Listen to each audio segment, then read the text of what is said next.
Sri Lankan premier league আগের শোতেই কথা বলছিলাম নাবিল কায়সার যে খুব ছোট্ট সময় তুলনামূলক অন্যান্য ফ্র্যাঞ্চাইজির চাইতে অল্প সময়ে এই আসলে টুর্নামেন্টটা শেষ হয়ে যাচ্ছে এবং আকর্ষণ অনেক বেশি ছিল কারণ অনেক বাংলাদেশি প্লেয়ার ছিল।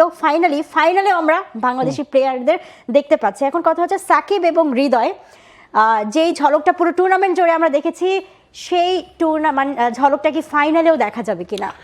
ইট will be a close encounter. কলম্বোর স্টেডিয়ামে আমরা জানি যথেষ্ট রান হয়। এবার পুরো এলপিএল জুড়ে আমরা দেখেছি 200 বা 180 190 ইজ আ পার স্কোর।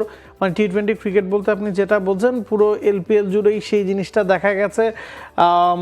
শ্রীলঙ্কাতে এর আগে যখন এলপিএল হয়েছে দেখা গেছে সময়ের সাথে সাথে বাংলাদেশে যেটা হয় বিপিএলে যেটা হয় যে সময় যত যায় একই উইকেটে খেলা হতে থাকায় রানের পরিমাণটা কমে আসে। এবার কিন্তু সেটা হয়নি এবং শ্রীলঙ্কাও বাংলাদেশের মতো বিপিএলের মতোই কলম্বো ডাম্বুলা বা ক্যান্ডি হয়ে এরপর আবার কলম্বোতে ফিরেছে। তো ইট উইল বি এক্সাইটিং এনকাউন্টার এবং বাংলাদেশিদের নজর আসলে এবার এলপিএলে খুব বেশি ছিল। ইটস বিকজ অনেক বাংলাদেশি তারকারা এবার এলপিএলটা খেলতে গেছেন এবং আপনি যদি খেয়াল করেন ফাইনালেও একদিকে হৃদয় আছেন, সাকিব আছেন, অন্যদিকে নুরুল হাসান সোহান আছেন।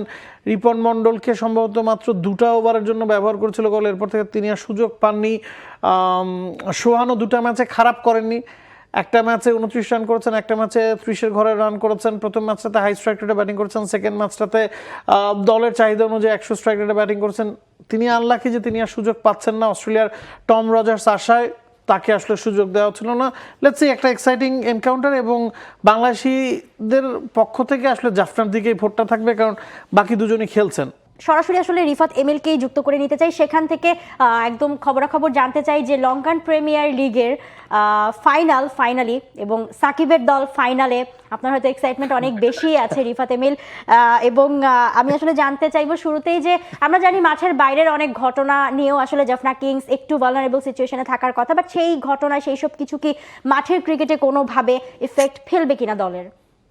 একদমই মোটেই না। আপনি যদি লিগ পর্বটা দেখে থাকেন তাহলেই বুঝবেন যে টুর্নামেন্টের 1 নাম্বার দল হয়ে জাফনা ফাইনালে এসেছে। মানে লিগ পর্বে একদম দাপুটে ক্রিকেটটাই খেলেছে, যেটা নাবিল কায়সার বলছিল যে প্রত্যেক মাঠেই রান হয়। আর টি20 ক্রিকেটটা এখন এমন একটা পর্যায়ে গিয়েছে যে দর্শকরা মূলত রানটাই বেশি দেখতে চায়। তো তারা যেহেতু 4টা ভিন্ন ভেন্যু কিংবা 3টা ভিন্ন শহরে দিয়েছে এবং প্রত্যেক মাঠেই প্রচুর রান হচ্ছে। তো আপনি যেটা বলছিলেন যে তাদের মালিকানায় সমস্যা বা সবকিছু মিলিয়ে কিন্তু মাঠের ক্রিকেটে সেটা একদমই শুরু থেকে দেখা যায় না। এই লিগ পর্বে টুর্নামেন্টের একদম সেরা দল, আর ফাইনালেও তারা খুব সম্ভবত ফেভারিট হয়ে মাঠে নামবে। একদমই এমিল, এখন পর্যন্ত যে বাংলাদেশিরা খেলেছেন তাদের মধ্যে থেকে আপনি আসলে কাউকেই খুব লম্বা সময় দেখেননি এক্সেপ্ট অফ সাকিব আল হাসান। আমরা দেখেছি শুরুর দিকে হাসান মাহমুদ গিয়েছিলেন, তাকে জাতীয় দলে ফেরত আসতে হয়েছে। রিপন মণ্ডল গিয়ে সুযোগ পাননি, সোহান গিয়ে খুব একটা সুযোগ পাননি। তবে তৌহিদ হৃদয় পরে যাওয়ার পরও তার পারফরমেন্সটা বা ইম্প্যাক্টটা দারুণ ছিল। হাই স্ট্রাইক রেটে তিনি ব্যাটিং করেছেন। ওভারঅল যদি সামারি টানতে বলা হয় কি বলবেন আসলে? একদমই এই টুর্নামেন্টে বাংলাদেশি ফ্যানদের সবচেয়ে বড় প্রাপ্তি তাওহিদ হৃদয়। নাবিল কাসের একজন ক্রিকেটারের স্ট্রাইক রেট যখন আপনার 213 হবে, মানে এই টুর্নামেন্টে একটা ইনিংস ব্যাট করেছেন এমন ব্যাটারও যদি আপনি হিসেব করেন তাও টুর্নামেন্টে সর্বোচ্চ বা সেরা স্ট্রাইক রেট হচ্ছে তাওহিদ হৃদয়ের 213। দুইয়ে খুব সম্ভবত ক্রিস লিন একটা ইনিংসই ব্যাট করেছিলেন, খুব বেশি রান করতে পারেন নাই, সেদিন তার স্ট্রাইক রেট ছিল 209। আর ব্যাটিং গড় 141। একবার তিনি আউট হয়েছেন, আগের ম্যাচেই 20 বলে একটা 50 করেছেন। মানে একজন ক্রিকেটার যখন 20 বলে 50 করে না। আর আপনি নিজেও হৃদয়ের অনেক খেলা খুব কাছ থেকে দেখেছেন বা এই প্রেমাদাস আপনি নিজে অনেক ম্যাচ কভার করছেন, জানেন যেখানে ব্যাটিং করাটাও কেমন সহজ।